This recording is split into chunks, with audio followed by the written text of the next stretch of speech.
listening to the Plan Podcast. Michigan's elite political podcast is about to begin, live from the birthplace of the Republican Party.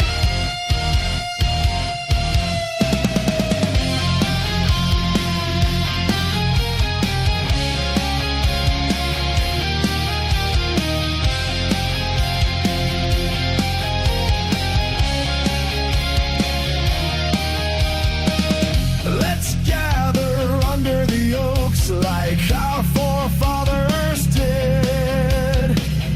Now more than ever, it's time to stick to the plan.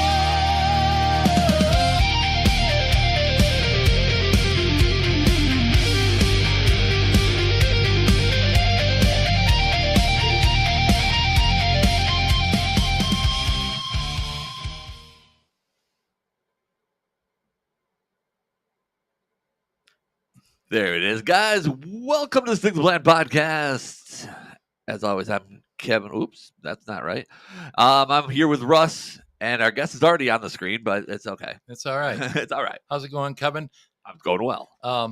We always start the show. Mondays come around awful fast. Super fast this week. I didn't have a guest lined up till over this weekend, and that's typical. But lately, we've had them pre-booked. Pretty lined up. I mean, you had it lined up, and you texted me, and I never even got the text. I don't know what happened. I was hoping you were okay. Yeah, I had to give you a call. Yeah. This is Kevin's birthday edition. Technically, yeah. Tomorrow is Kevin's birthday. Yeah. Dad doesn't know how old you are. You're not 40 yet. 37. 37. I thought the other day I had to do the math because I couldn't remember. When I voted, they asked me, they're like, so how old are you? And I'm like, 37. So Kevin's birthday is tomorrow. Happy birthday, Kevin. Thank you. 37 years old. I told Kevin that I had a gift lined up for him, but I forgot it at home. But it's the way me and my boys roll. We're not big gift givers. Yeah. I says, you know what it is I bought some underwear. I bought some underwear a month ago or so, and they were a little tight. So I need underwear. So I've been meaning to bring them to you, and I was going to give them to you for your birthday. Oh, yeah. So it is what it is. It's what dads do. You know, I got you for your birthday? Nothing. Yeah, you got me them commemorative coins. That or was something. Father's Day. Oh, that was Father's Day. That's right. You thought about me on Father's Day. But Kevin will be 37 tomorrow, so happy birthday Thank you. to Kevin.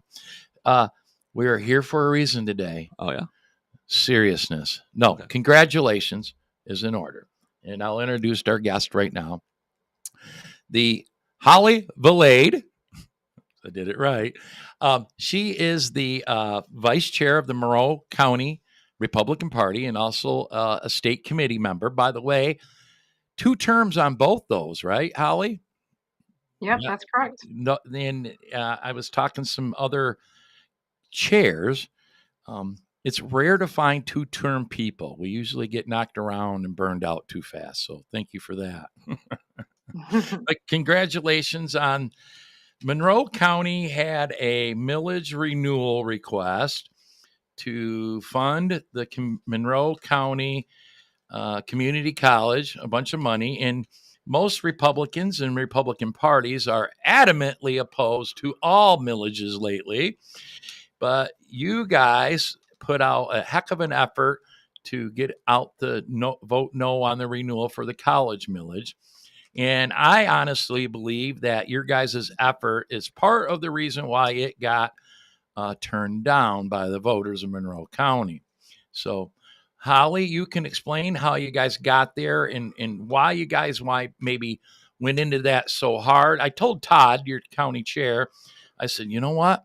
Jackson County needs to latch onto an issue like that because let me tell you, the press that you got from it that they thought was negative was actually positive, and I loved every bit of it. So go ahead and tell us what you guys did.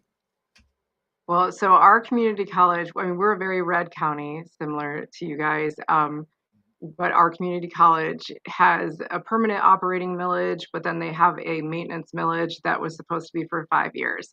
So they went for it back in 2016 and it got approved. And then 5 years later, they're like, oh, we have phase 2. We're almost done. We need you guys to give this to us again. So we approved it again in 2020. And now they're like, oh, phase 3. Phase 3. We've never heard how many phases. There could be 47. We don't know. But they wanted it a third time. So they asked us for it last November. And about a year before that, the signs went up outside of every bathroom and locker room in the spring of last year that said, you are welcome to use any bathroom that aligns with your gender identity. Oh. That is a step way past what the requirements are for Elliott Larson or any of that. And it's important to keep in mind that at Monroe Community College, a very high percentage, I've even heard over half of the students are early middle college or dual enrollment. So that means that a lot of them are high school students. Many of them are underage or barely 18. And it's a wide open campus. It's not like a high school where you get buzzed into the building. Any one of us could drive over to campus right now and park our car and walk into any building, including locker rooms. So there was a lot of turmoil on campus because of this. And we'd been getting contacted by parents of kids saying that they felt uncomfortable, with girls that were in the bathroom and there was someone kind of hanging out there with a beard, but also a dress. Good times. They had used that maintenance millage to actually put in some single-use gender neutral bathrooms a few years ago. There was even an article in their newspaper written by their very left-leaning newspaper staff saying like, oh, isn't this a great step that the administration is taking to help LGBT students by putting these gender neutral bathrooms on campus? And then they just moved the goalpost and it was like, yeah, actually, you know what, if you're uncomfortable with a man in a dress in the bathroom, then you should be the one to use the handful of gender neutral bathrooms. So it just became kind of a culture war here in Monroe. A lot of people weren't even aware it was happening. I mean, they thought that that's what's happening in Ann Arbor or Of in New course. York but in Monroe, it just didn't seem like that would be something they would have to deal with. So we felt there was lot of people in the community that felt it was important to make sure people understood what was happening on campus. So there were signs made that said MCCC allows men and girls bathrooms. And we have one of the largest county fairs in the state. So during fair week, there just happened to be some of these signs posted going, regardless of what direction you came to the fair or left the fair, you passed at least one of these signs. Okay. And our fairgrounds are right next to our community college. Right. And So- that particular point was that necessarily a Monroe County Republican Party effort, or was that a grassroots effort or a combination? It was a combination. Right. It was a combination of people that were doing that. So, I mean, there were people that are also involved in the party who were, helping out with this effort. But the signs themselves were not paid for or put together directly from the party. So, and then majority of them were put on private property. So they were just property owners who chose to put those signs out because they were concerned about what was happening on campus. And so, I mean, it really it's kind of like COVID, how COVID made all of us parents start paying attention to what was happening in our schools. And then we started to pull the things aside and look into things deeper and think, oh my gosh, there's this huge list of things now that I'm concerned about. That's what happened with our college. So we started looking at it because of the bathroom policy. And then we started seeing all these other issues that were like, wait a minute, why is this happening? What is going on with this? So whether it was about the way money was being spent, the way the administration was making decisions behind the scenes, some of the clubs on campus, it has a very active gender sexuality acceptance club on campus. And from what we were hearing inside, it sounded like the faculty advisors of this club had an awful lot of pull behind the scenes with the administration. So, so going into November of last year, we definitely made it a point when we were talking to people and campaigning for Trump, campaigning for all of our down ballot races and school board nonpartisan races. We had two very strong conservatives running for 2 seats on their trustee board, and we pushed for both the millage, the Headley amendment to both go down, and then we pushed to get 2 conservatives elected, and we did. So we were able to defeat their millage, defeat their Headley, and then get both of our conservatives on the board. It still put us at a disadvantage on the board, but at least gave us, a little bit more of a voice on there. Holly, I was going to ask are a lot of the decisions, in your opinion, on gender neutral policies and things like that, mostly from the administration or the board, or a combination of both? Where's the liberalism lie in the Monroe County Community College? There's definitely a lot of it in the administration. There's Of some course. deans, some vice presidents that we know, even people involved in the foundation that are very politically active and pretty radical. And obviously, there's a handful of professors that are known to be pretty radical, Of course. and indoctrinating inside the classroom. So the board, there's a handful. Really, I don't know if you guys have experienced this, but it seems to me, whether it's a school board or the community college, they start to go into these trainings about how to act and how to be an effective board member. Yes. And ironically, it ends up becoming, okay, I just sit here and just rubber stamp and then, take the lead from the superintendent or from the president, which is completely opposite of what the structure is supposed to be. And so, a lot of the board members tried to explain to us why they have no power, or they really can't do the things that we think that they should be doing. So, I mean, that's frustrating. Yeah, I've experienced it personally, being on a township board. It was volunteer, but hey, go to these Michigan Township Association trainings. And I went. Mhm. And the training is helpful if you can put it in perspective. Okay. But there is often a tone of, this is your role as a board member. And it strips you of your independence or what you think your authority should be. They want to dumb you down. Now, we just had a city council member who was running in an election to retain her seat, and she lost, unfortunately. And by the way, Christy lost, Kevin. Yeah. And I saw that. but she had said to me leading up to it, she's taken training. They belong to an association, City Council Members Association or something like that. And she was looking forward to taking more. And it was right here on the show. Yeah. And Kevin knew where I was going to go. I was like, Yeah. Now Christy's new to politics, and I get it. I says, take those courses, but be careful. Be careful. And it is the administrative state that does business or teaches those classes. So I'm sure it's the same thing with school board members. And it seems to me school board members claim they have less power all the time than municipal board members. And, school board members, and our secretary is a school board member at a local school district. And she'll tell you, you got more freedom as a board member than what they would want you to think. So. Right. And I don't know if this is still the case, but did you know that the MASB, so the Michigan Association for School Boards in Lansing, at one point, they were leasing some of their office space to this Superintendent Association for Michigan. Of course. I mean, this is how tied in together these associations are. Yeah. I mean, at least that's the impression from people like me on the outside. I get their value. I do get their value. I learned things I didn't know. I thought I knew everything, and I do almost know everything. But I learned a couple things, but you got to be really, really careful of them. And whatever you just said, the acronym, the School Board Association one, to me, without knowing too much about them, they're probably the worst of the bunch. Well, but because here's the concern.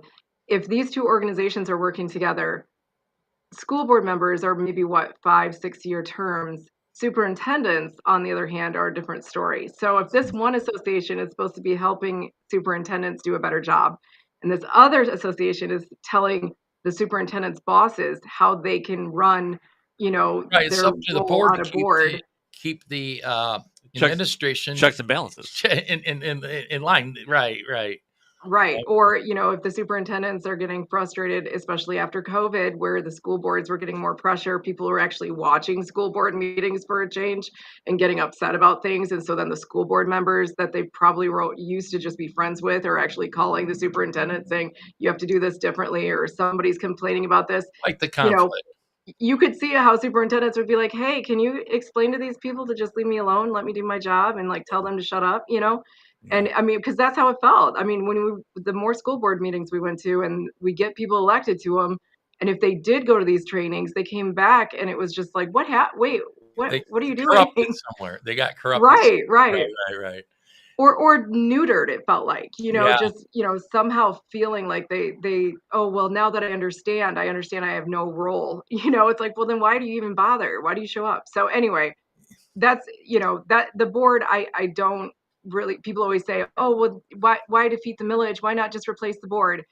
Well, sure, let's do that too. Okay, Yeah. we'll try it. And if we get the right people on that are like, pot stirrers that just kind of want to go in there and really try to challenge some of this thinking, and maybe, not take those trainings as tight to the chest as you were saying. But let's also defeat their millage, because money talks. And, that's one way. I mean, that's a part of the whole point of it, right? Is if we don't want to spend our money in that way, we don't have to. That's why you have to ask us. So it doesn't matter my reason. It Right. doesn't matter if it's because, and to be honest, it's not, a lot of people in our community that are leftist have attacked us and said, oh, why are you always just anti-education? I am not No, anti-education you're at all. pro-education. Right. But that doesn't mean a blank check. That doesn't mean that, oh, well, I support the college no matter what they do, no matter how bad they do it, no matter how much money they want, I'm just going to always support it. That's not what that means. Of course. And, and I tell people, I'm not from Monroe County, I'm from Washtenaw County. And, my husband's from here, and that's when I moved down to Monroe.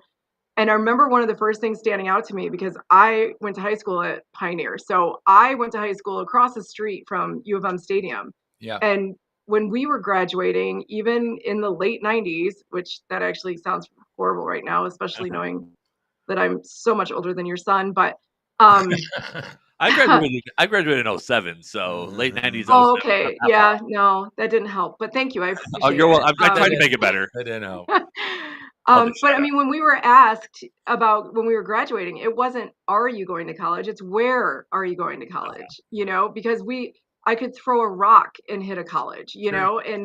and whether I wanted to go to community college, if I wanted to go to U of M, Eastern, whatever. I mean, other small colleges that were like within 20 minutes. But when I came to Monroe, I was like, oh my gosh, you guys are like an island kind of, like the closest thing is maybe University of Toledo. And even that is a little bit of a hike. And, Yeah. most kids that live here and go there, they don't stay there on campus, so it's a lot different experience. But the community, that's why I was like, this community college is so important to have here, and to have it be healthy and strong and be doing the right things. And so I would argue that it's because we care about education that we're like, no, you guys are doing things that aren't the way that they should be done, and we need them to be corrected. We cannot just keep signing off on blank checks, because we see that you guys continue to double down on these directions. And if you continue to do this, the issues are just going to get more extreme, and they're just going to be harder for us to correct.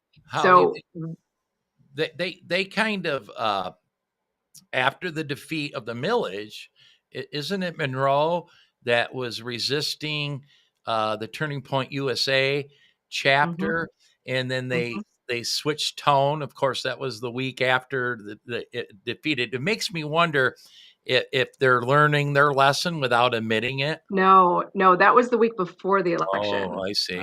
Okay. So after we defeated him last year, the president of the college reached out to the party and wanted to meet with us. Oh, that's great. And we assumed, okay, so we're going to have some dialogue, even though we had already expressed some of this stuff, but we're like, okay, let's do this. We'll meet with them. I think we met with them at least 6 times. We met with the president, the VP of enrollment. There were some board members at some of our meetings. Randy Richardville was at some of our meetings. I'm not sure the connection there, but I heard maybe he was lobbying. I don't know. Anyway, So, and we made it very clear, and Laura Perry, who's running for state representative, she was in on some of our meetings. She's not only a candidate for state rep for Reggie Miller's seat, which is super important that we win, but she's also a soccer coach for girls soccer team here in Monroe County. So she has a lot of experience of dealing with girl athletes, and she has a lot of concerns, and she's a mom, so she shares a lot of my concerns as well. So we had a lot of us leadership from the party and in these meetings, and we talked a lot about all the different issues that we had. We have a syllabus for Composition 2, which is an English entry level class that's supposed to be about how to write research papers. In the middle of the syllabus, Russ, is the definition for gender theory. So, and then further down it says, what is the main goal of or objective of this class is tolerance. And you're going to be exposed to a lot of different thought processes and opinions in this class, and I will not tolerate any bigotry, all in caps and bold. I will not tolerate any bigotry or hatred or whatever. But I mean, and which of course it's not like I'm pro bigotry, right? But we all know what that language is implying. The perception of one in right. Is the problem. And Kevin's over there just relishing in this conversation. Yeah, he does a entertainment only podcast of his own, and these type of things get Kevin fired up. Yeah, they come up a lot, and it's between everything from the gender neutral bathroom to, like you said, like in the middle of the syllabus. So not at the beginning if you're just glancing through it. It's when you're deep into the course, that kind of stuff. It seems shady to me. And I mean, again, Right. not pro bigotry, but Right. I mean, we know what they're saying. Your main objective is tolerance. Yeah. Right. How about teaching me how to write a research paper? 100%, 100%. 100%. Get back to education. And I mean, the book list for this class is, if it's not about gender, it's about race. Every book listed on the book list is a DNC platform issue. Jim Crow, the myths of gender. I mean, I could go on and on. So, I mean, it was just very clear that there's indoctrination. We got contacted by several students the first week of class last fall that the brand new intro to business professor made the statement, both men and women are capable of getting pregnant. And if you have an issue with that, come see me after class. Oh, I'd be going and seeing a professor after class. But not if you're 18, not if you're one of the many dual enrollment students, you know what I mean? And also not if you really need that credit and you need a good grade. I mean, that sounds pretty intimidating to say, come see me after class, So I need you to play into my my misguided fantasy here. Yeah, exactly. It's fine that you have mental illness issues, but why should I have to play into your mental illness issues? You can do what you want, but keep that to yourself. I'm not normal, okay? But Kevin's over there shaking his head. But none of us are normal. I'm not telling everybody my. Well, it's not even so much the mental illness; it's the propping up of. You don't have to play along. You don't have to play along with my exactly. Mind, right? I have to play your game, but you don't have to play my game. Well, and it's also that these issues have nothing to do with the courses that these professors are supposed to be focused on. And then, so it's very clear that they have another agenda. Okay, I got to teach my class about business, but while I'm at it and I've got these kids, I'm also going to try to sneak in here and set this tone and plant these seeds about this is how the world is. That's how we got where we're at right now. Exactly. With the, it's exactly how it is. And I applaud you guys stopping it dead in its track the best you can, or confronting it. Most don't. I can tell you here in Jackson, we have a community college. It's a pretty good size. Actually, I think it's called Jackson College. It's a college now. Yeah, it's not even a community anymore. It's got dorms on it and everything. And they stay under the radar. I've never personally met the college president. He's been the president out there 20 years. I do know a board member, but it's funny now that I think about it. I think they purposely stay under the radar. They haven't asked for a millage. We're not under a millage. They do they'll expand into Hillsdale County needs us, Lenawee County needs us, and the money grab there, and tuitions. But honestly, that's the way you're supposed to operate. But yeah, if they open that can of worms, you might get people like me saying, "What's going on out to that college?" I can only imagine. And now I'm super curious. Well, what is going on out to the college? Shoot, you guys. I mean, it's worth looking into because we know academia is filled with, I mean, this whole environment behind the scenes of professors encouraging one another and justifying their actions to one another, and then having deans and vice presidents who are backing that mission. We've seen it firsthand here in just the employees or the ex-employees or, people who've retired there that were a part of some of the conversations have been able to give us some insight on just how that was perceived when we've been pushing back. I mean, it's definitely supported and doubled down and tripled down on, they're really committed. And so the other issue that came up though last fall was that one of the professors who we knew was indoctrinating in the classroom, she's also one of the advisors for the GSA. She went on paid leave, and we'd heard it was a Title IX violation. So we FOIA'd her HR records and anything involving Title IX. And we found out that there were several different students that had emailed the college and claimed that they had had inappropriate relationships with her outside of class, all female, based on so they charged us over $2,000 for this FOIA. And when we got the documents, it was very clear there were documents referenced that weren't included. So we actually had to push back and say, listen, we know there's more that you're not giving us. We got another 50 pages of documents. Oh, they're going to try to slip one by, 50 pages not included. Right, exactly. Right. And then they over redacted. What's that? Were those pages very They were the things we were asking for. Yeah, the other pages were like, oh, here's her HR file with things you don't care about. The extra 50 was mainly everything that we knew existed. We just needed to find it.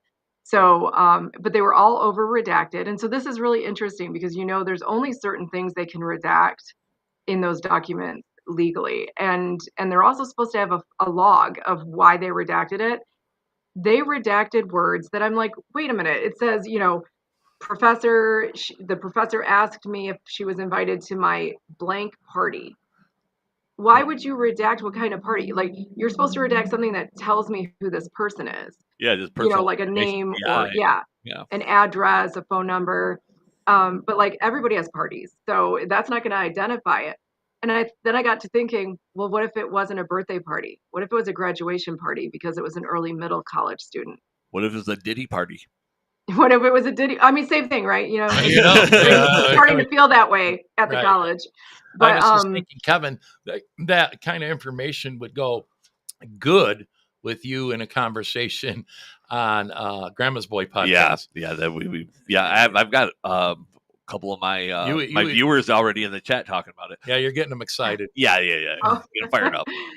Well, so the other thing they redacted sometimes is other clubs that the kids were in, which some of those clubs, were more geared towards younger students, and then other classes they were in. So it's like, well, you definitely didn't have to redact a class name, but again, early middle college and dual enrollment, it definitely would indicate that these weren't older students.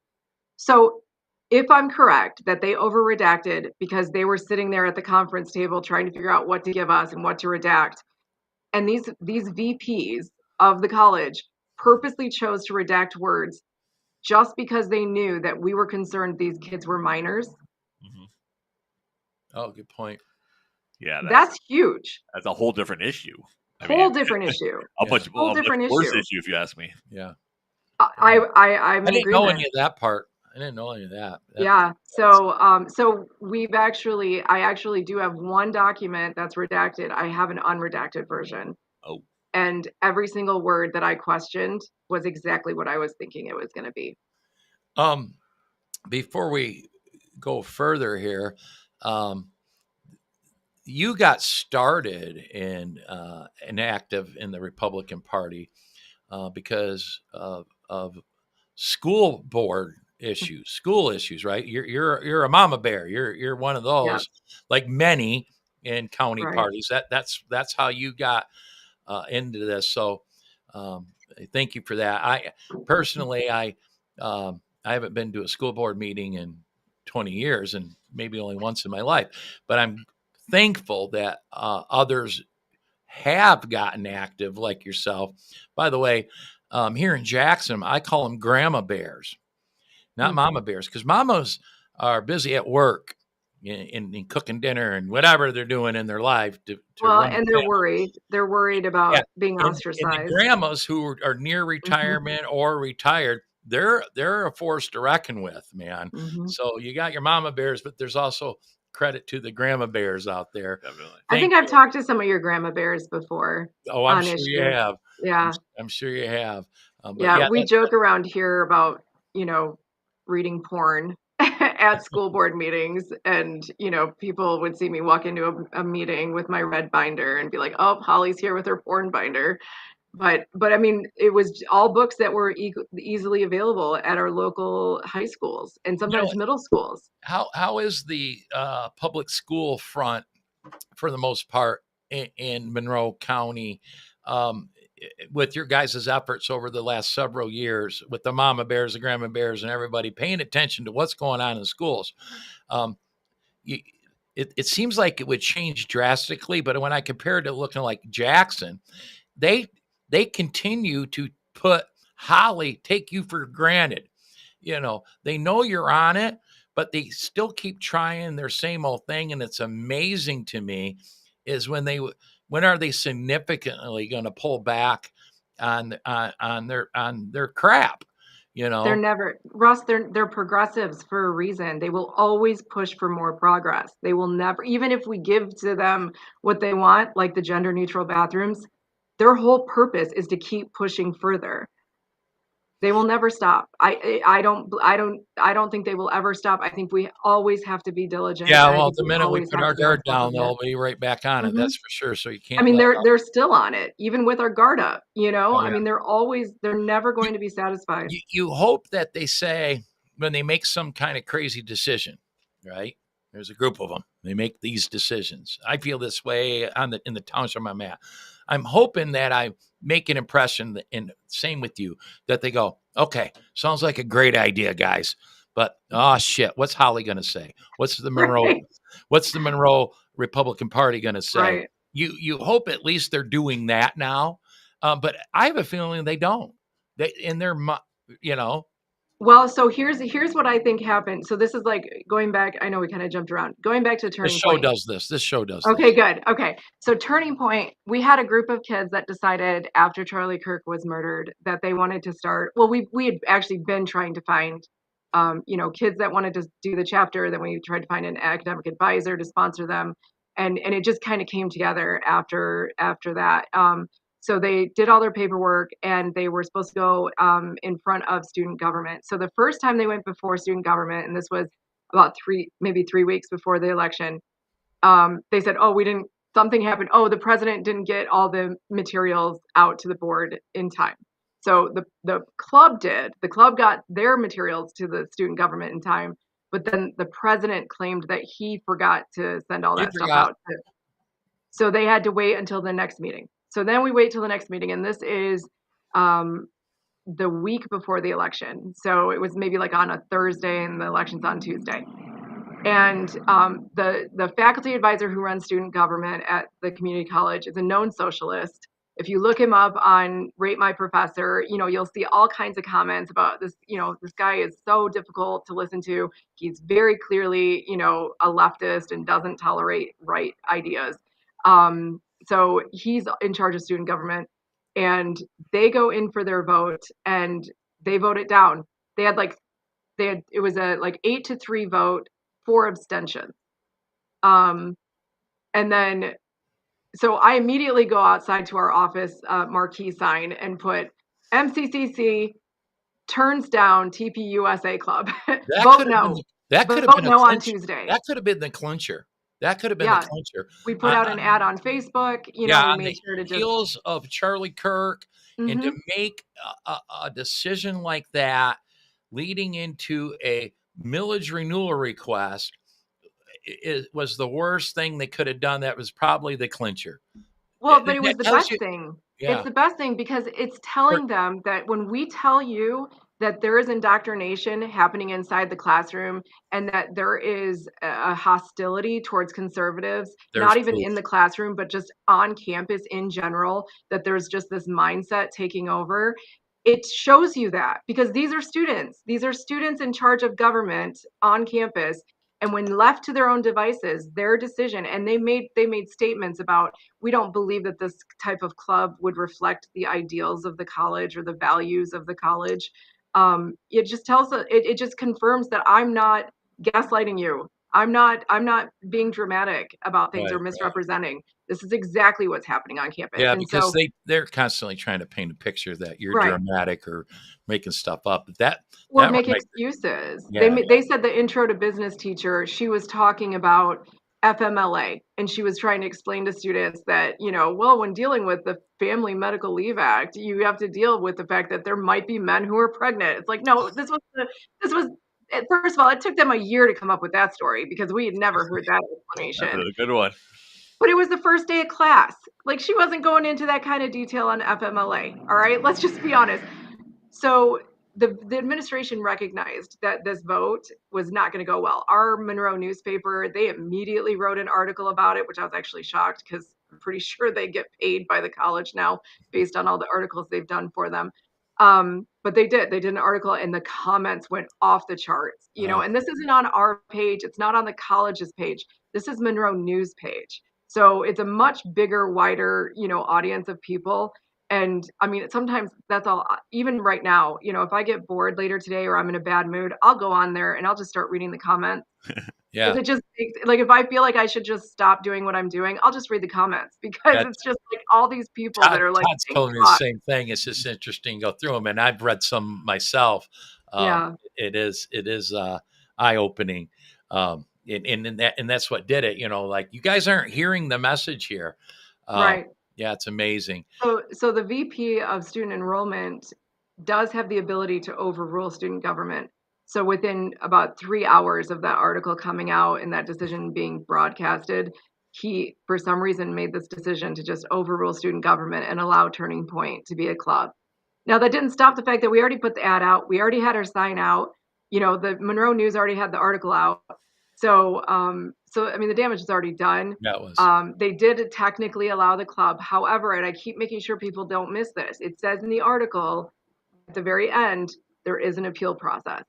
Now, if you don't think that there are people at that college going, hey guys, you can appeal it just after Tuesday. You know what I mean? of Like, course. so I'm not convinced that's not going to happen. But even if they do allow the club to exist, student government is in charge of deciding how all these clubs are funded.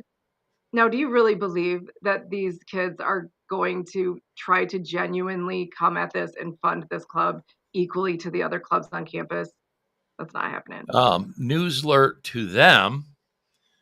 Turning Point USA will fund them, and so maybe not receiving funds from the college on however their student government is a good thing. Kevin and I used to work for a guy. He owns a lot of businesses in downtown Jackson, and he doesn't like to take DDA money or anything like that. And his comment is, because then I don't have to deal with their strings attached. So maybe there's a bright side to that, because we have a small Turning Point USA chapter here at the Jackson GOP. And, you know, you hit certain benchmarks, Turning Point USA will make sure you get by all right.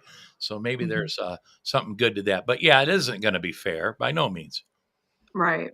Yeah. And we also do have a fundraiser for, I think it's at All Heart Athletics, where you can actually buy an MCCC Turning Point sweatshirt, Nice. and the proceeds of that will go towards the club. That's not affiliated with the party. Yeah, obviously. because they need a little seed money Mhm. before things get kicked in. Yeah, we're dealing with it here. Although, let me tell you, our Turning Point USA chapter that began with baby seeds, the baby seeds have rolled away a little bit. We're trying to bring it back together. There was some infighting with one of the members, and it's a mess, Holly. I hope they repair it. I'm trying to stay out of it. It's their club. But there's a point in time where myself and the Jackson GOP will have to show some leadership to help them put it back together. And unfortunately, at Monroe Community College, there it sounds like the leadership wouldn't do that. That's, I think, the biggest issue we're talking about. I mean, where's the leadership in something like that? Well, so here's what we found out is that I think what's happened is that for several years they've had these radical leftists on staff, whether they're vice presidents or whether they're professors or deans, and all of us were just busy. We're just living our lives and raising our children and then fighting COVID, and so they were loud and they were kind of bullying, and they've just gotten really used to having a lot of power and a lot of influence over the administration. So then you find that's why, the administration found themselves in the position they did, because there were times that they were like, okay, well, what they're asking for isn't that crazy. But then next thing they know, they'd have these leftists come in and be screaming in the administration building, like, oh my God, I can't believe because they took the signs down. Phase 4 and phase 5 and phase 6. Yeah, right. Well, so a year later, so this past March, they took the signs down from outside all the bathrooms and locker rooms, Right. because they knew they were going to try this renewal again this year, and they knew that they weren't going to be able to do that if we still had these signs all over the county that said they allow men and girls bathrooms. So, and then anything they did that was almost, maybe even if it was for the wrong reasons, but it was still rational, they're getting pushback because they have these spoiled children that are used to getting what they want and used to being able to throw their tantrums.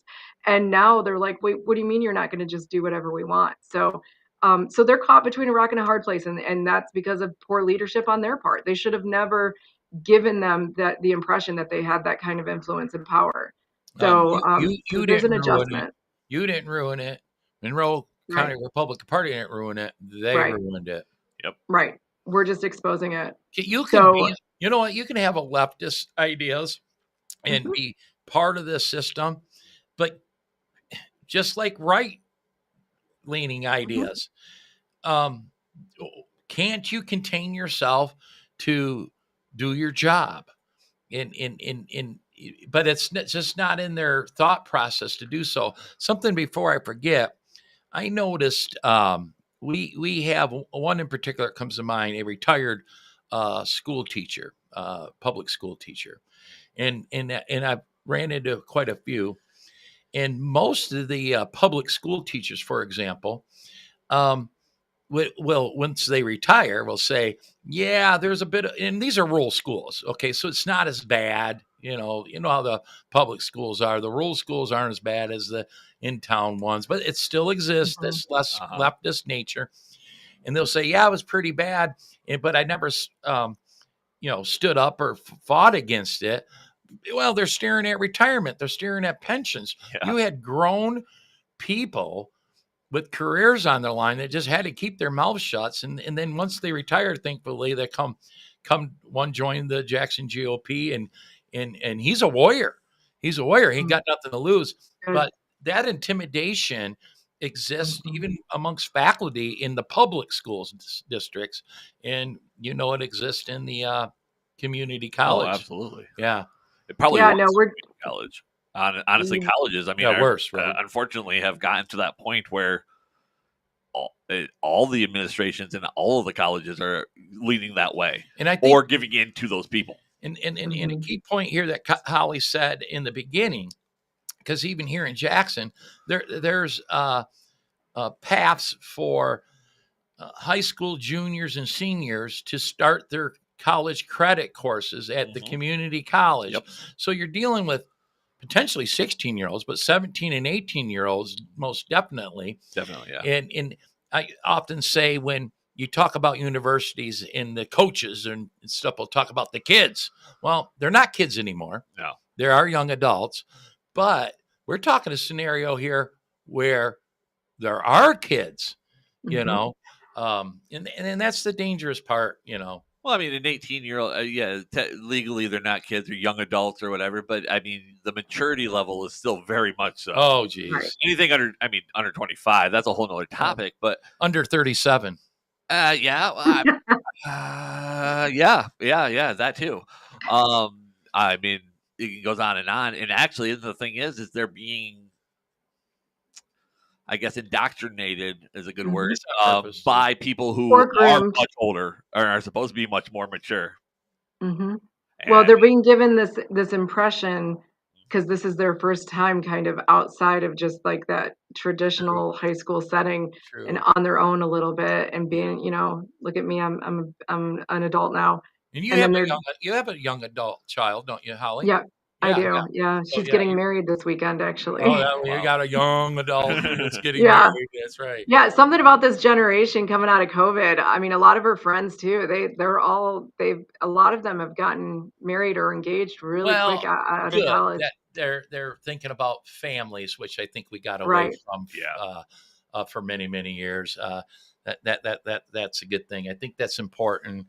So my daughter actually too young, but right. My daughter was actually the Turning Point campus coordinator for Kent State University. Oh, so nice. when she went off to college, that was something that she got involved with right away. And actually, it's Kent State.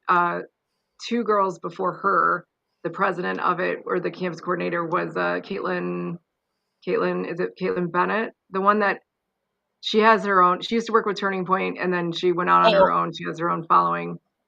I thought I had it there for a minute. I'm sorry.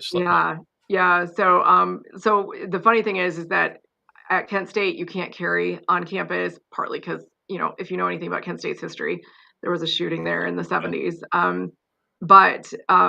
So the day after she graduated from Kent State, Caitlin carried on campus because you can if you're not a student. So she actually carried her AR-15 across campus. The students are the ones that should be able to carry. Yeah. Right. The sitting ducks.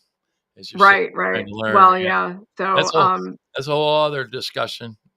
But yeah, so when Sydney went to Kent State as a freshman, it was 21, 22. So her main focus dealing and helping other kids on campus was how to get away from the vaccine mandates and restrictions and the testing and, you know, not getting secluded to your dorm room for 3 or 4 weeks just because you happened to be near someone who accidentally had a test that was positive. So that was basically her experience for her first couple of years of college. So nice job, nice job, Holly.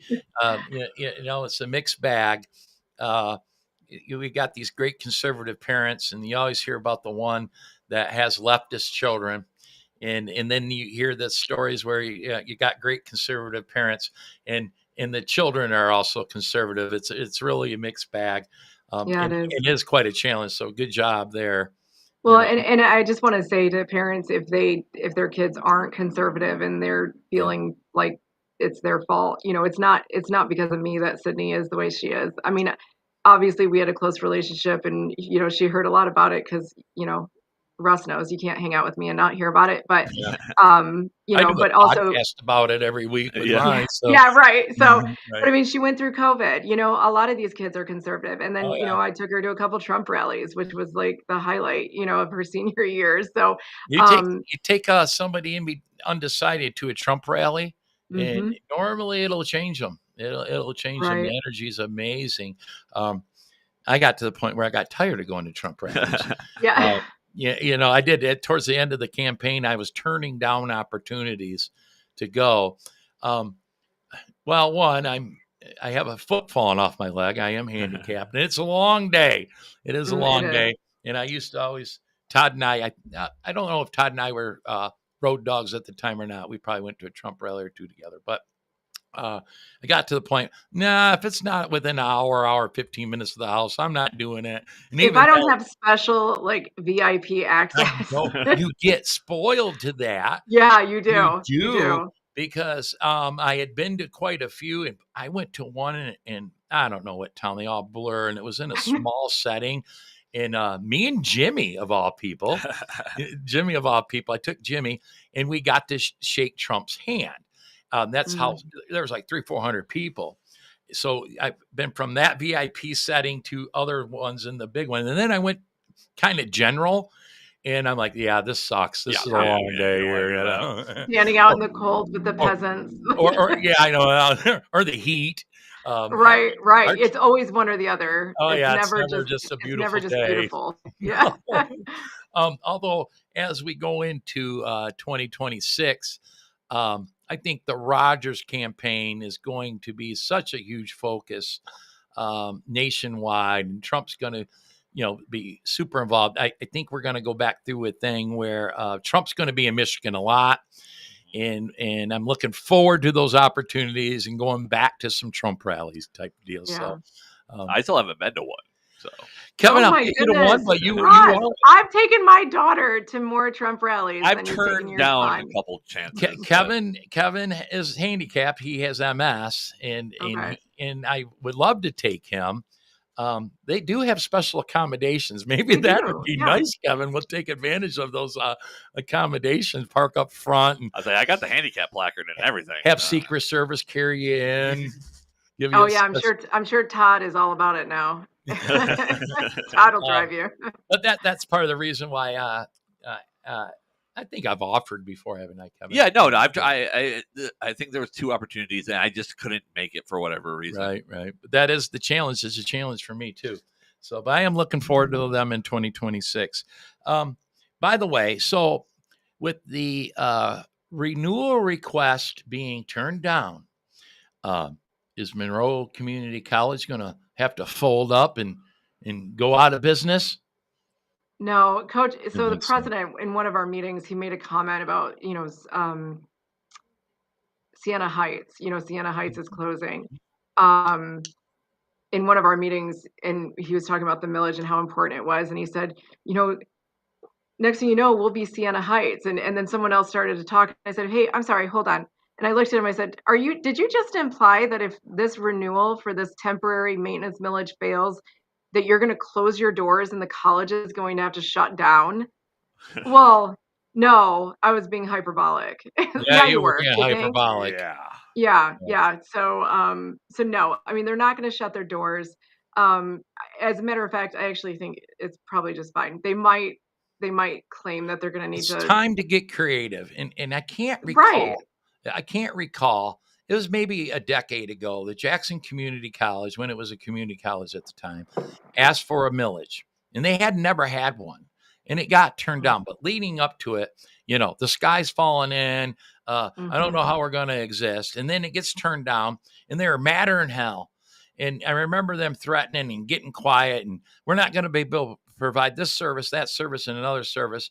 And then within a couple of years later, next thing you know, they're building dorms, and the campus is beautiful. It's amazing. Whatever other ways they found to fund that community college, and now they're a regular college. Yeah, there's always a way. They figured it out. Right. They figured it out. Well, and so my theory is that behind the scenes, the dynamics going on are that the president was losing confidence from the foundation, from large donors, from some of the vice presidents, from maybe some of the trustees. And I wonder if it was more of, hey, this whole media storm about the bathrooms last year, you guys did the wrong thing. You made the wrong decisions. You went too far with it. The community now, the reputation has changed towards the college and towards the president himself. And now you're trying this millage again. Then, the way you handled the Republican Party, the way you, came after them publicly in articles and op-eds and all this. Now they've brought all these other issues aside from the bathrooms up. I almost felt like the president felt like he had to get this millage on the ballot again and approved, not because they needed the money, but maybe more so he could prove that he's still effective, so they wouldn't do like a vote of no confidence. Right. And maybe it had more to do with his job security than it did the money. A strategy they tried to use at the tail end of this last request was painting your face and Todd's face and heck, I think Laura Perry's face. Those are bad people. They're the ones, and I think it backfired on them because real conservatives, common sense people are like, yeah, you guys go. But they tried to attempt, that, actually it was a good picture of Todd. It was a horrible picture of you and not that great of a picture of Laura Perry. And Laura Perry takes pretty darn good pictures. It kind of looked like a mugshot for you, but that was a good picture of Todd, but they were trying to paint it up. These are crazy people or something. And I think that backfired on them. Do you think, all right, as well as I do, they're going to request again next May. It's just the way it goes. And my assumption would be, and in an attempt to do that, do you think that they might do a better job at selling it to the county voters by not, going in so hard that Holli's a bad person and the Monroe GOP is a bad organization? Do you think they've learned a lesson at all? How maybe to go about that? I'll guarantee you they're going to come back in May. So I don't know, because I think we have a countywide ISD millage renewal for tech. So, which I'm actually like, okay, I'm open to listening to more about that because all the Chromebooks and everything, like I see value in that. I hate taxes and I hate voting to increase them or maintain them at the level that they're at. But there are some things that I personally will consider. Obviously I don't speak for the whole party on that, but so that one, I'm like, okay, maybe you're not. They might vote to remove you now, Holli. Right. Well, but here's my thing: is that Robert's Rules of Order? Right. Oh gosh. Yeah. Yeah. What was it? I appeal the decision of the board. Yeah, or the decision of the chair. Yeah. But at the same time, you're already dealing with an overwhelming sentiment across the state of people we're just sick of it, right? We're sick of raising costs. We're sick of our energy costs going up and our taxes, and just spending, just frivolous spending. So if there is something that you're going to ask people to renew, that maybe people even like me are kind of like, okay, I might want to vote for that. Even more reason I'm not going to vote for yours. Because you're going to have a hard time getting me to vote for one. You're definitely not going to get me to vote for two, especially if I already voted it down. And the ISD's already telling, the college knows. They're like, hey, stay off, the ISD. But, well, now it might help the ISD because it will increase voter turnout. That's true.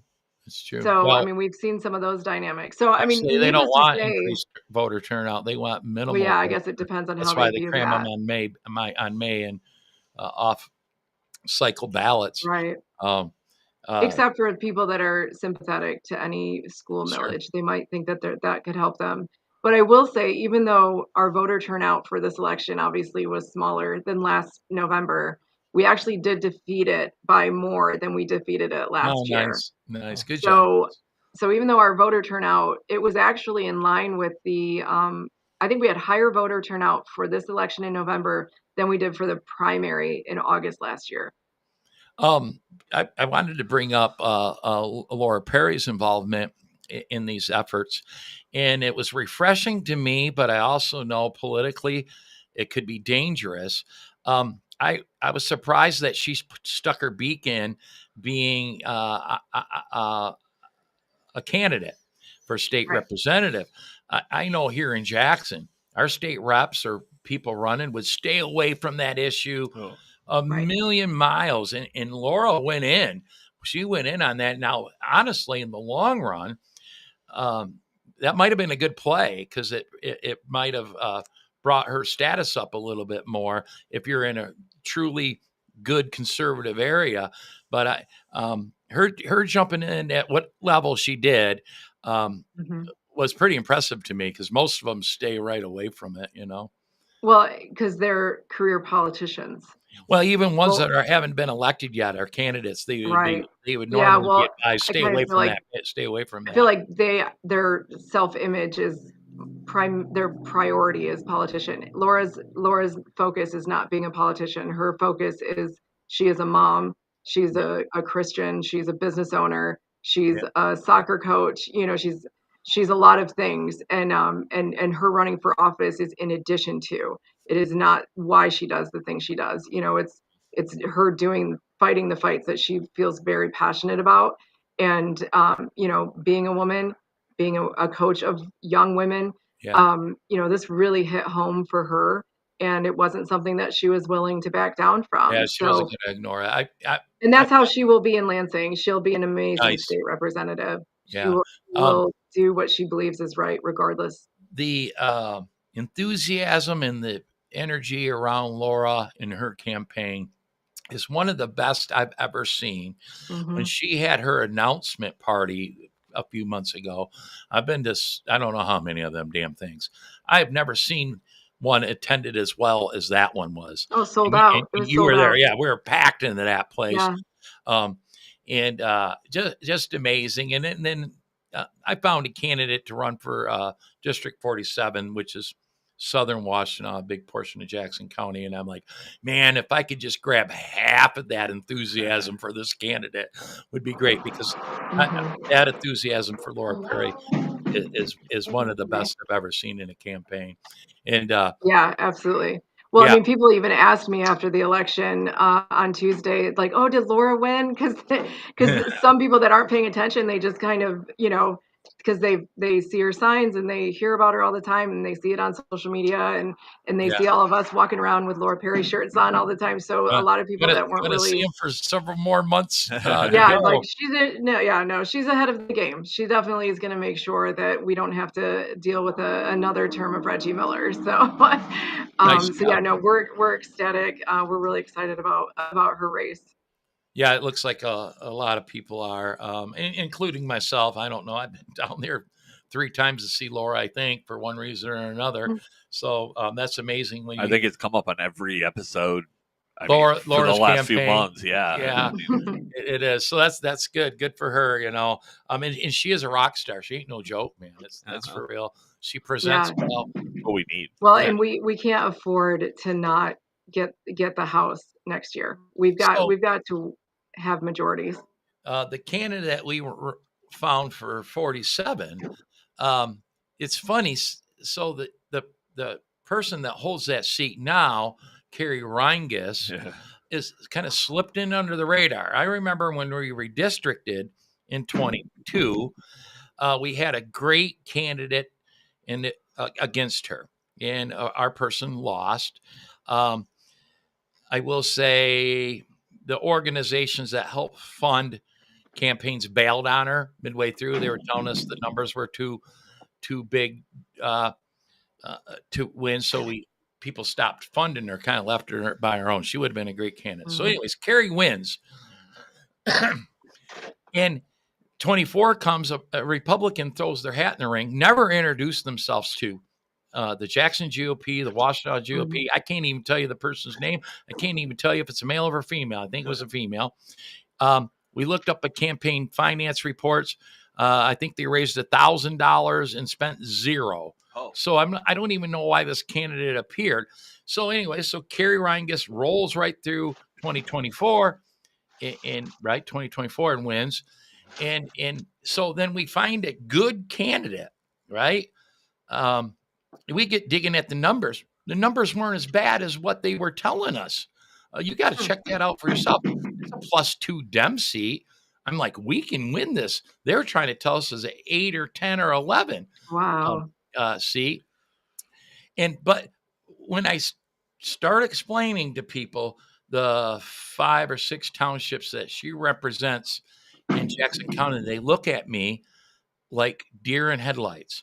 And I've got an extremely active member that lives in one of the townships. And when I was trying to explain to her that we found a candidate, the township this member lives in, part of the township is covered by this Democrat and part of the township isn't. I was like, so-and-so, excuse me, who did you vote for in 24? Was Kathy Schmaltz on your ballot, or was it someone else? Oh, I'm not certain, blah, blah, blah. And it hit me. People just assumed that they were being represented by a Republican in those southern Jackson County townships because Kathy Schmaltz, the Republican that represents a big majority of Jackson County, is a Republican. Then we have Sarah Leitner, and they just assume they didn't realize that they're being represented in Lansing by not only a Democrat, but people in Lansing tell me she's like the top 5 leftist up there. If you watch her videos, she's insane. Well, she don't come over to the Jackson area. Yeah. She hangs out over in Ann Arbor and over there where she's comfortable. That's on purpose to stay under the radar. Yep. That's where the voting base is too, but the way they redistrict that. So anyways, we found a person in Justin Griffiths. I always have to bring him up. It's my job. Yeah. I like Justin. He's been on a show. Yeah. So, but we got an uphill battle with him. So are you guys, so when she does crazy votes or makes crazy statements, are you hammering her on that to make sure that you use that? She went under the radar with us too. Okay. I knew she represented these townships. Mm-hmm. Apparently, a lot of the people in the party didn't. And it wasn't until Justin announced that he's going to run that we started looking at her TikTok videos and things like that. And they're out there. We're just now starting to play off them to help Justin's campaign. Yeah, now would be a great time to do that. Make sure that you get it on everyone's radar. We got our chief of staff, Chris Baird, all over it. I think he's got some prepared to go. We're just waiting for Justin to give us the okie doke. I don't know what's holding that up. I'm glad you reminded me. I will call Justin today because you're right. There's a potential that she's going to hang herself just from her own words. Yeah. I mean, that's the college. We didn't have to make stuff up.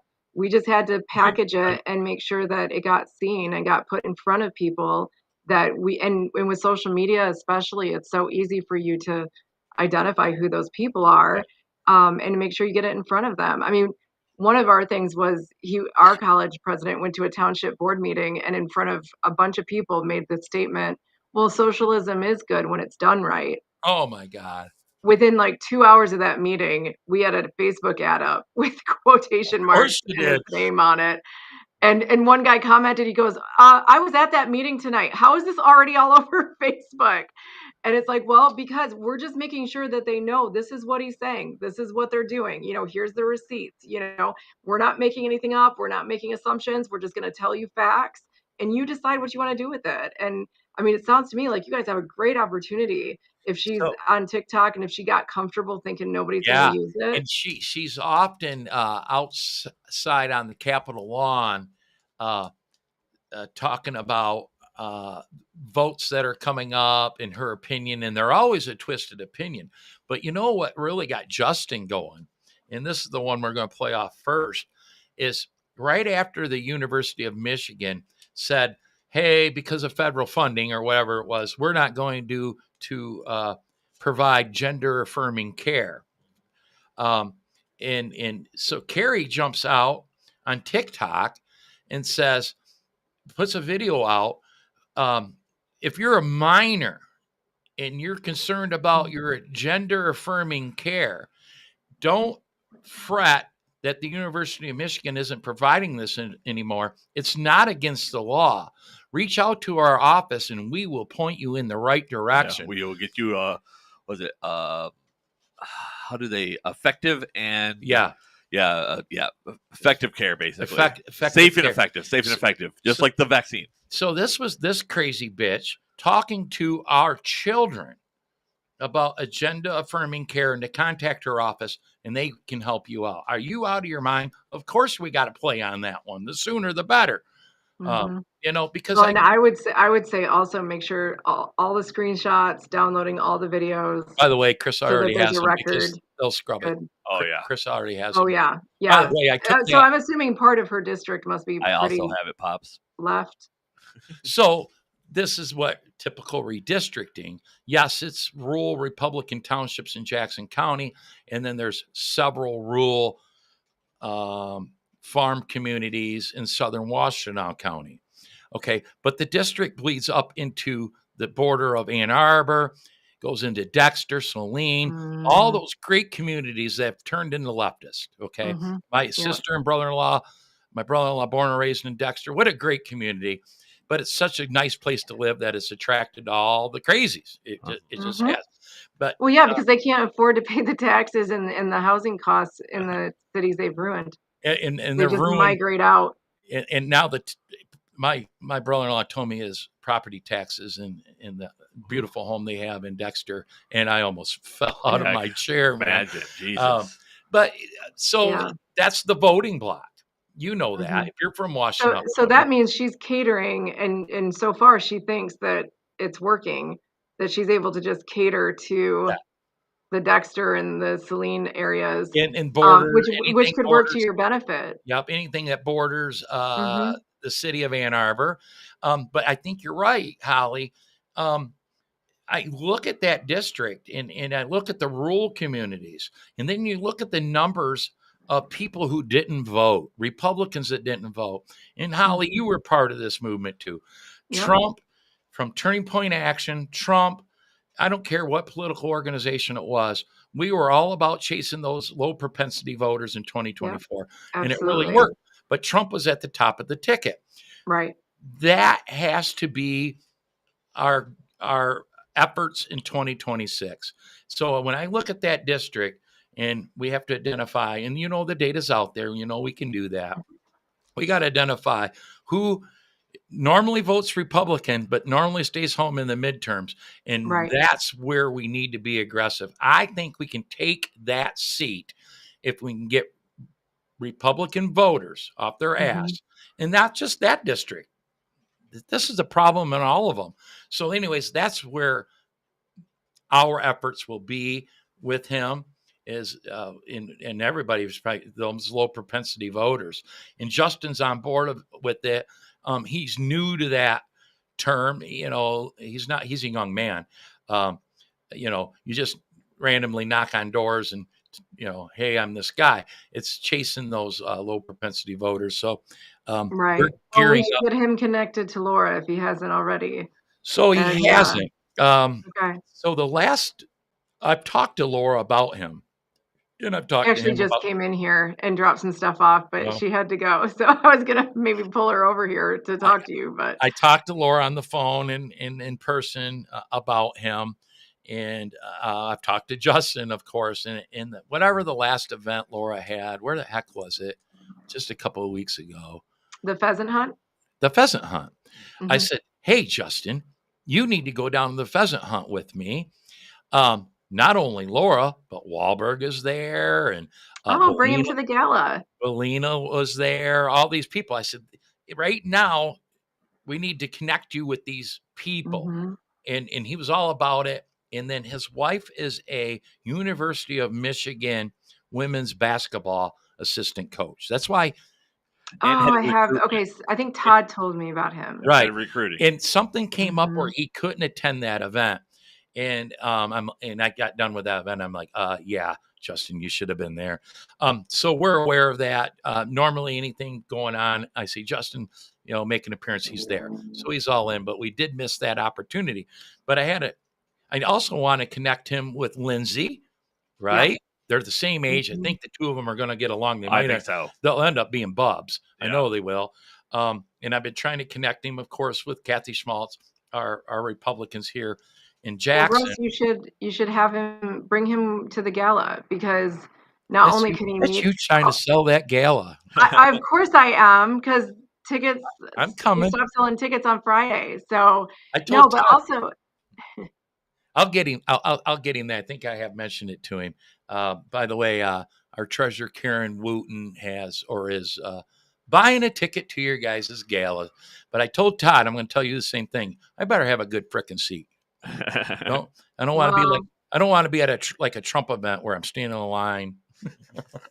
I think I can work something out for you Yeah. on that. I'll be Um, fine. Make him sit in the back. So we did have a call with one of our keynotes for the gala, which is going to be on November 22nd. There she I'll be goes again. shameless. I don't care. I'm promoting it. I don't care. I do it. yeah. I do it. I do it. But no, we did make the decision to rename our Lincoln Day dinner the Charlie Kirk Gala. So going forward, that's what we'll be naming it every year. Just because of the impact that Charlie has had on so many of us that are involved today, and we just felt like Kevin. that was a good way to honor him. Kevin, So- I hate Monroe County. He does that a lot. I mean, Oh, and, well, and that's the all right. marketability right now is. We love him, so it doesn't matter. He Oh can yeah, say it. no, absolutely. But yeah, so But I mean, he one only of hates our you because he didn't think of it first. I call them the gala thieves. Remember, we had the inauguration gala, Oh yeah. and so I call them the gala thieves. Oh well. did we have an inauguration gala? Yeah, we had an inauguration gala. Oh, okay, yeah. Very successful. Well, I didn't make enough money, but we had fun, and it was a hell of an event. But So we had- you know, we Intimidation. have- is the greatest form don't of play flattery. stupid, Holly. You knew there was an inauguration gala. I think I Todd actually was did not even even- at I it. thought you said that we did. And Oh, that, no, that no, we, no. Yeah, so I was like, we did an inauguration watch party, but that's so funny because Todd, I had to keep telling him to stop calling it a gala. Like, 'cause every time he would say it, gala, which is fine. I just didn't like it, but so I wanted to say real quick, I had a great opportunity at our Lincoln Day dinner just a couple of weeks ago. Justin was there, and I had every intention to connect at that time, Justin, with the people that I've been talking about. Lindsay was there, and Schmaltz was there, and all these key people. And Holly, you know how these events go. I was pulled into a billion different directions that day. I could barely say hi to people. The event was done. And I'm like, I hope Justin got with Lindsay. I hope so. I meant to make them meet each other. They did connect and talk for a minute. The Lindsays brought their children with them. So they were a little busy running, chasing them children around. But I've got my work cut out for me to introduce him to a lot of people that are important right now. Those people might not be important later on in the campaign, but right now, that's how you create that enthusiasm. Absolutely. right. Well, and so all those people, I think the Lindsays are coming. Wahlberg will be there, and then obviously Laura Perry will be there. So I mean, and then you won't have to be Wahlberg running. pay, or is he riding on someone's coattails? Do you know? I'm sorry, my earbuds cut Did out. I didn't hear did you. Wahlberg I'm not pay- answering. Anyway, Oh, so breaker. You're breaking up. I'm going through a tunnel. actually, I think he did, but I don't know. I don't know if I'm supposed to He say better yes not or no have. on that. Wahlberg used to- I'm working on the logistics on the other side of it. I got other people that are watching the Good the answer. ticket sales Yeah. come in. Yeah, I'm He gonna used to- pivot he on used that. to pay for tables in the last couple of events we've had. He's been either on, someone else's table that bought a table or anything, and we're always happy Right. to have Wahlberg here. And we always make space for him to go up there and say what he's supposed to say or give us the invocation. Yep. And we're happy he's here. But it occurred to me, I'm like, well, that's great that so-and-so bought a table and put the congressman at it. But that means I didn't get Right. money out of the congressman. Oh, don't think that when people reserve tables, when they finally send us their guest list, Todd doesn't call me immediately to list off who the people are. So I can be like, how many of those people were we expecting to buy tickets? So, but no, I mean, that's fine. You know, what's really interesting about this one is that when I look at what we've sold so far and I look at the names, there's so many people I don't know. I did the same thing, Holly. I did the same thing when it was said and done leading up to our Lincoln Day dinner, because we finally we had the most successful Lincoln Day dinner that the Jackson GOP has done in over a decade. And the workload that was put into that from people, not me, we've got some women that were no joke. Yeah. And Busy little bees around here for a while. They get the credit, as the chair, I'm just putting things together and gliding, and that was hard enough. What was my point to that? I don't know. Yeah. That's not my point. Oh, that you didn't know all the people that were on the list. I'm looking at the list and I'm like, I don't know half these people. And that is awesome news. It is. That is the I goal. wished I could have introduced or talked to every single one of them, but I didn't have the opportunity to do so. People that I really wanted to have a conversation with, I couldn't even do because there were so many people saying hello and you taking care of this, taking care of that. I sat at a table with Todd. Todd's my buddy. Of course, my wife, who does not participate in our stuff, she comes to things like the Lincoln Day dinner. And Kevin was there, but I had Vance Patrick and Reggie there. I had Tom from Lenawee at the table and Kelly Sackett. I had a little county chairs table. And I like those people, they're friends of mine. And I didn't have time to talk to them. I didn't have time to talk to Todd. Right. You can ask Todd. I know it's like a wedding. It's like your wedding when Yeah, people say yeah. you're not going to even enjoy it or sit Let down. alone introduce myself to people that I don't know, Right. other than the fact that a lot of those people are like, we've met Russ. I'm like, Oh, I hate that. I hate that know when that happens. I know. I told him I had It a hard happens time all the meeting time. across the room, and I don't know most of those people, but it's just So trying to get to one point to another to go talk to Justin or right. any of them was And impossible. remember what you were going to talk to them about by the time Yeah. you get there. So Exactly. Kevin's in a situation. We've done this political podcast for over 2 years now, Yeah. and we've had a lot of guests on here or people viewing. And so, yeah, even Kevin had a hard time getting up on the table and going to the restroom with so many people. Hello. So Kevin's like, I can imagine how it was for you, Dad. And I'm like, The only time I got to talk to Justin was passing him going to the bathroom. Actually, he Yeah. was coming out. I was going in. I'll give credit where credit's due. Justin was working the He did. room. He did Everywhere well. we've taken him, you can Oh, just that's let him good. go and he'll work the room. He did get sidetracked by Lance Slashaway for a little while, and I got words for Lance on that. Don't be corrupting our candidate with your bullshit, Lance. I didn't even have time to. I didn't even get a chance to talk to Lance while I was there. So. Thankfully, I didn't. I didn't have time for a Lance Slashaway conversation. Not to talk bad about Lance. I agree with Lance on most things that are brought up. Yeah, I love Lance. He's But Lance. Lance will argue and go to a point. He'll die on a hill. It's amazing. He's not afraid to die on a hill. Yeah. We're at. I told you we've been doing this you for did. an hour and 20 minutes. So Hour 21. I know, and I don't think we finished any of our conversations, but that's okay. The millage renewal request was turned down, Monroe. Yeah. Wait, watch. Awesome. Yeah, it did work that time. I didn't have it up on this side, so I'm glad it worked. And that's because of the efforts of the Monroe County Republican Party. And I'm going to try to eliminate that. What, did I just butcher that word? Yeah. I'm going to try to copy that in imitate. Jackson. Maybe on. Were you trying to do imitate? No. I think emulate. Emulate. Okay, I'm clipping that for you. So you know. You don't do the clips anymore. Yeah, but I can. All of a sudden you're going to clip but I'm going to copy that same scenario maybe with the next school board request or something like that to some certain degree. Normally, listen, I'm from the opinion that the Republican Party is here for one thing, and that is to elect Republicans.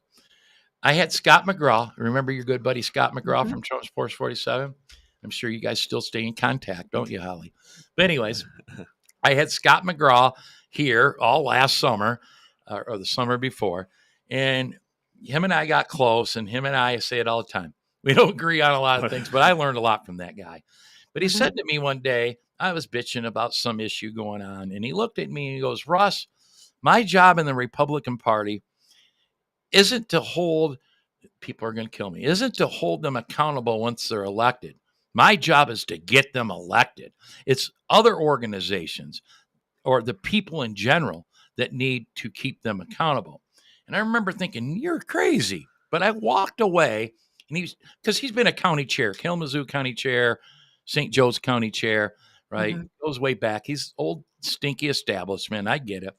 But if we can be all over the map with the Jackson GOP and fight all these issues, and then we get sidetracked at what our job is, and that is to elect Republicans, okay?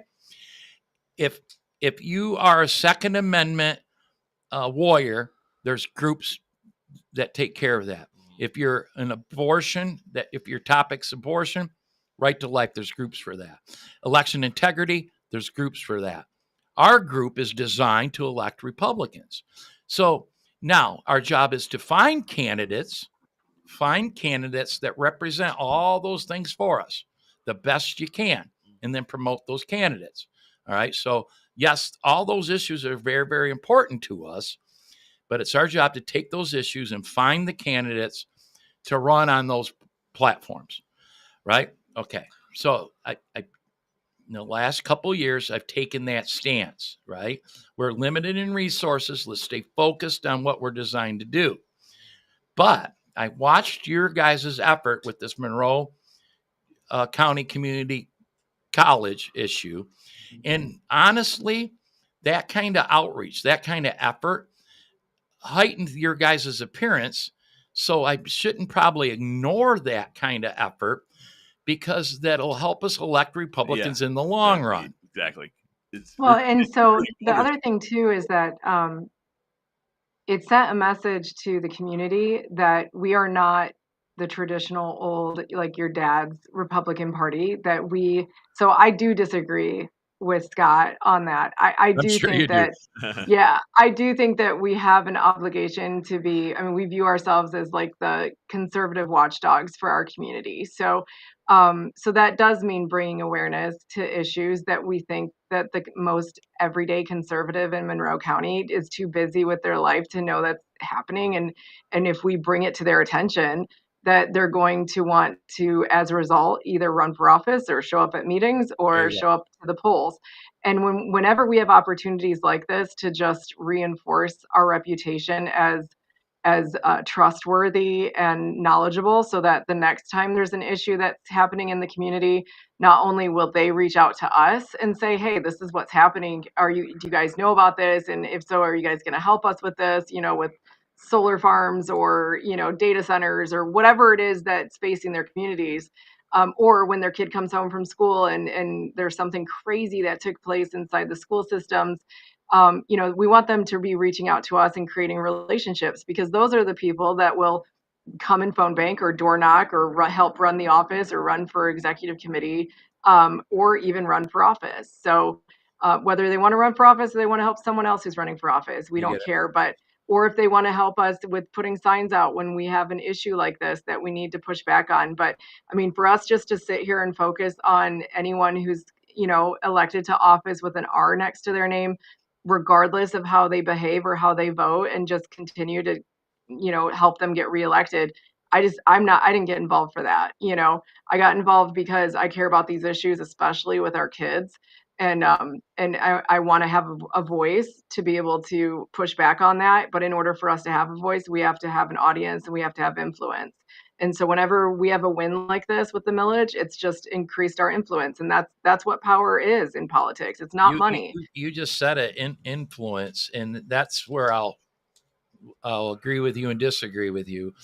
To be selective, but to get involved in a high profile issue like that, on the standpoint that it heightens the awareness that the GOP exists. That's how I would go at it.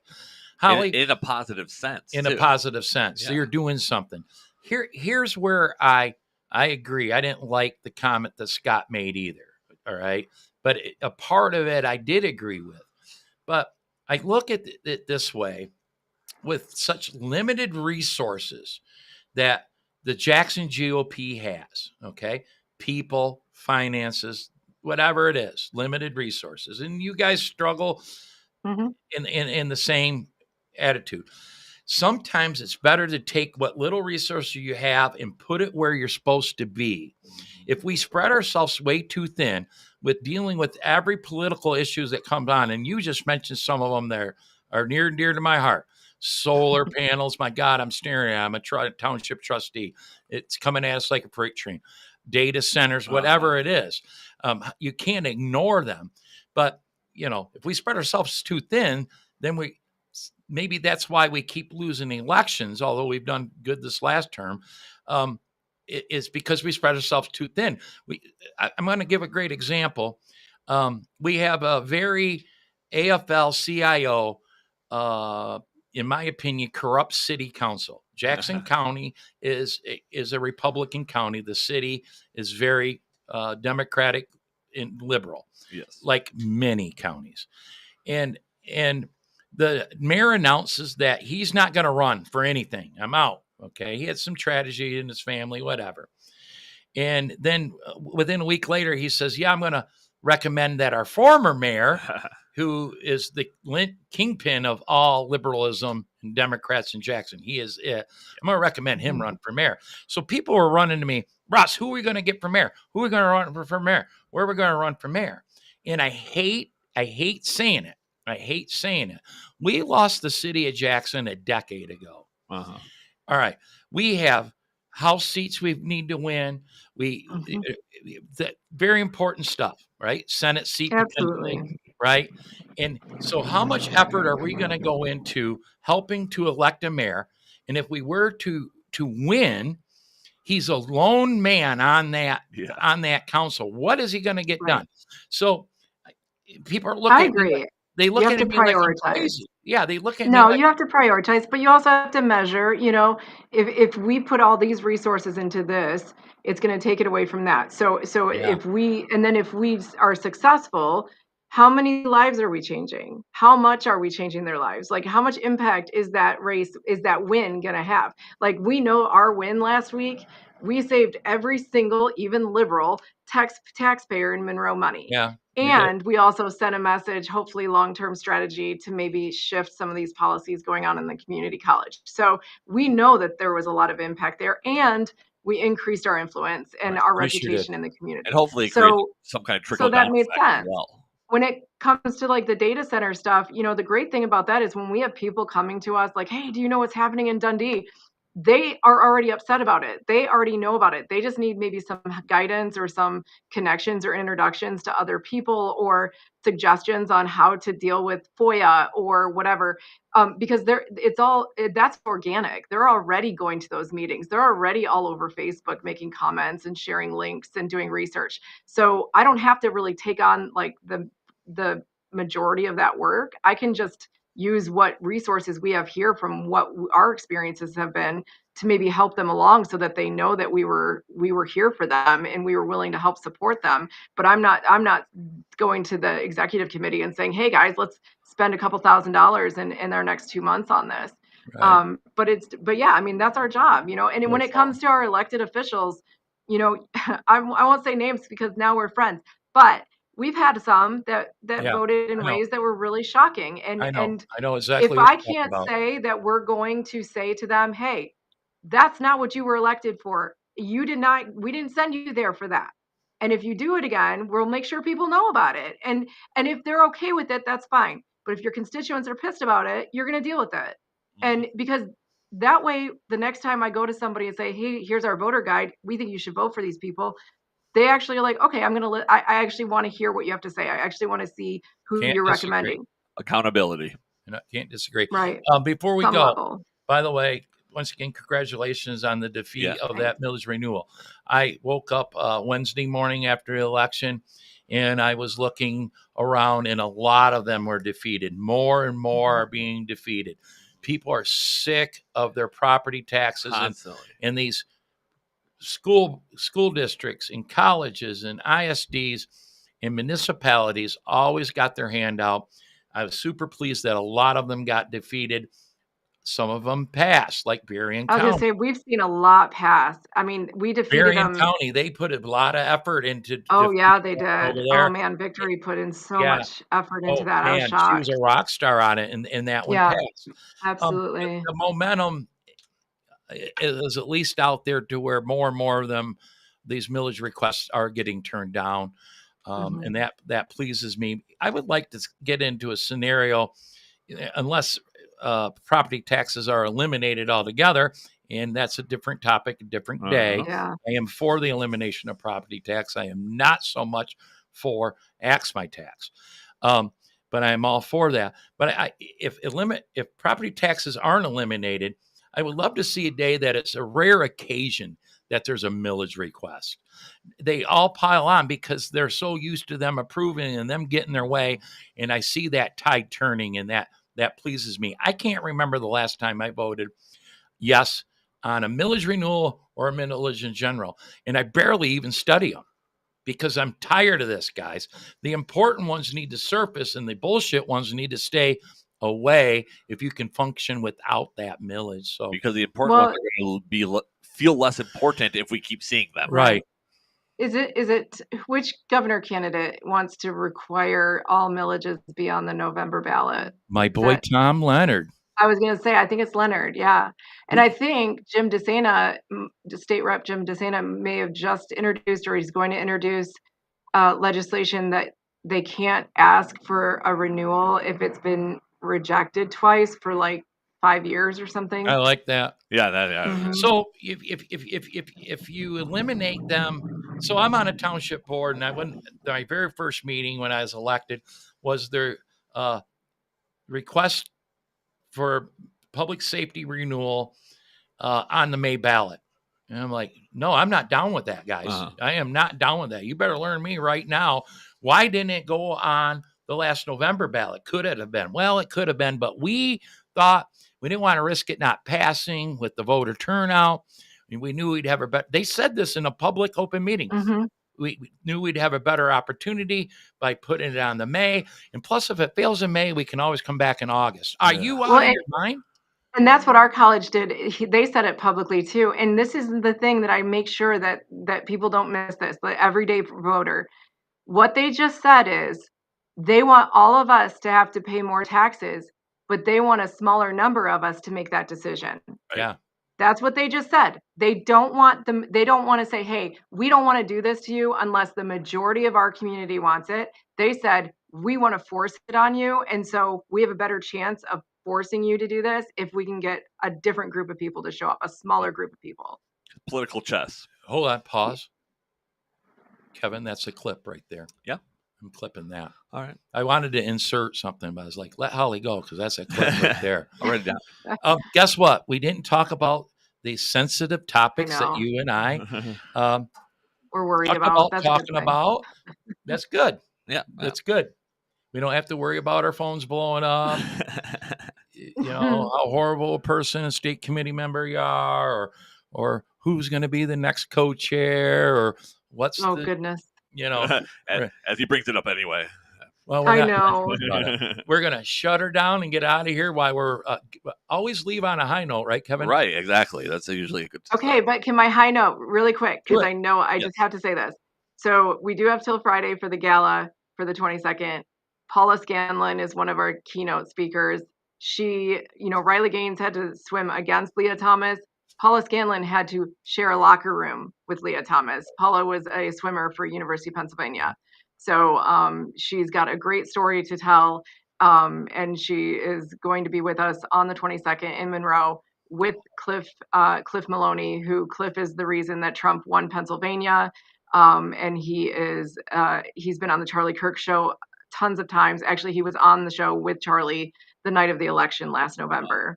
So, and then Luke Malice from Turning Point will be with us also. So all of our speakers at the Charlie Kirk Gala have had personal interactions with Charlie. So, but yeah, those tickets are available till Friday and they're on our website, MonroeMIGOP.org. Thanks. I'll put it in the description as well. No Thanks. Politicians have speaking engagements at your. Well, No. it's the Charlie Gala. Kirk Gala. Well, It's not for No. Lincoln Day. I know Todd So had a lot of requests. several of them will be at the will be. VIP ahead of time. So They'll there will come. be opportunities to meet them and to talk with them directly. But no, we are not. People aren't coming for that. Yep. They just aren't. That's So fine. that's not what this When you event's do it one about. way or another, I get it. Mhm. Well, what was that website again? MonroeMIGOP.org. Okay, I just want to make sure I got it right. You Perfect. probably Google that and it'll pop right up. That's how I bought Yeah. my tickets. Got it. Holly, thanks for being on, man. It's been Yeah, fun. it was great. Thank you Thank so you. I much, you will guys. see you It's at the been fun. gala, and I won't bug you too Awesome. long because you're going to be busy like I was. You're gonna bring your buddy Justin. I'll get on the phone with him and remind him again. I will be with Karen. Awesome. Yeah. What was I going to say in reference to that? Oh, and I'll see you then, and then I'll see you December 6th Yes. at the state committee meeting. By the way, I am not going to accept a proxy. I always usually look for a proxy so I can vote because I'm not a voting member. I'm ex officio as a county chair. I decided, you know what? I'm better off to just sit there and keep my mouth shut and watch it happen. Believe it when I see it. Interesting. I'm being a chicken shit. No courage, Kevin. No balls. Yeah, you know what, Kevin, a lot can change between now and December 6th. That's what I'm saying. I'll believe it so when I see it. Right. wait till he sees all the emails that are going to start flying. I mean, they've already started, but you get one email with a lot of crap in it, and Russ will be, oh, fine, I'll proxy. I'm saying that right now. You're probably all right. Yeah. All right, guys, we're out of here. Thank you very much, Holly. Yeah, Thank you Holli. guys so much. Appreciate it. Nothing to announce. JXNGOP.org. We got Doug Lloyd here Thursday for a speaker series event, and there is a VIP reception attached to that at 5 p.m. for $50. That $50 also includes the Under the Oak Speaker Series event. And half of that $50 goes to the Jackson GOP and half goes to the candidate. We've done that for Mike Rogers. So that is on the table. That's Thursday, this upcoming Thursday. JXNGOP.org to register for that. And then we've got Amanda Love, by the way, you guys do too, on a 5th District tour Saturday. She will stop in Jackson at the Jackson GOP headquarters about 4:30 and spend, I think, an hour.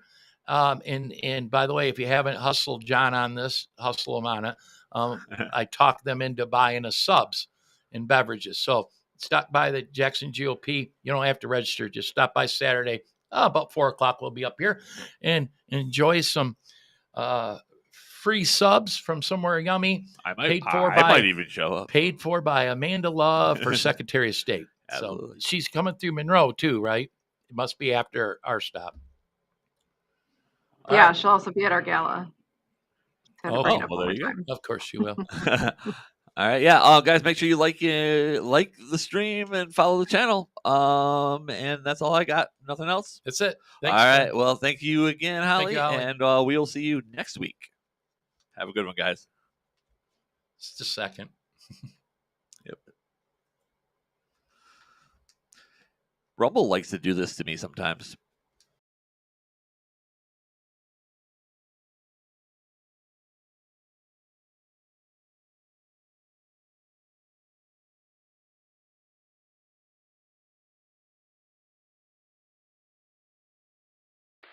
You've been listening to a Grandma's Boy Media Production.